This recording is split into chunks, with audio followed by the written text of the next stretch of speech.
Hello guys, അപ്പോൾ ഞാനിപ്പോൾ ദുബായിൽ വന്നിട്ട് ഏറെക്കുറെ 3 മാസമായി. അപ്പോൾ 3 മാസമായെങ്കിലും ഞാൻ പുറത്തോട്ടൊന്നും ഇറങ്ങിയിട്ടുണ്ടായില്ല.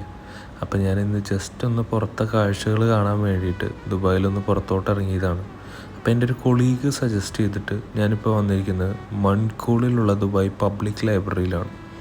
ഒരു അടിപൊളി സ്ഥലം എന്ന് പറഞ്ഞു കഴിഞ്ഞാൽ നമുക്കിരുന്ന് പുസ്തകങ്ങൾ വായിക്കാനും അല്ലെങ്കിൽ നമുക്ക് എന്തെങ്കിലും പഠിക്കണമെങ്കിലോ നോട്ട്സ് പ്രിപ്പയർ ചെയ്യണമെങ്കിലോ എല്ലാത്തിനും സൗകര്യങ്ങളുള്ള ഒരു ദുബായിലെ അടിപൊളി സ്ഥലം. അപ്പോൾ ഞാനിങ്ങനെ ഇരുന്നപ്പോൾ ഇന്ന് പോയി ഇവിടെ ഒന്ന് വിസിറ്റ് ചെയ്യുമ്പോൾ എന്തൊക്കെയാണ് ഉള്ളതെന്ന് നോക്കാം. അപ്പോൾ ഞാൻ അകത്തെ വീഡിയോസൊന്നും അധികം എടുത്തില്ല. ഇത് ലൈബ്രറിയുടെ സൈഡിലെ കാഴ്ചകളാണ്. വളരെ പീസ്ഫുള്ളായിട്ട് അധികം ആളോ അനക്കോ ഒച്ചയോ ബഹളോ ഒന്നും ഇല്ലാത്തൊരു സ്ഥലം. ഒരു പ്രത്യേക വൈബാണ് ഇവിടെ. ഞാൻ താമസിക്കുന്നത് ദുബായിയുടെ തിരക്കിട്ടൊരു ഏരിയയിലാണ്. അപ്പോൾ അവിടെ നിന്ന് ഇങ്ങനെ പുറത്തോട്ട് വരുമ്പോൾ ഇത് വളരെ അധികം പീസ്ഫുള്ളായിട്ടുള്ളൊരു സ്ഥലമാണ്. അപ്പോൾ ഇതൊക്കെ അറബിക് വില്ലാസാണ് ഇപ്പോൾ ഇവിടെ താമസിക്കുന്നത്.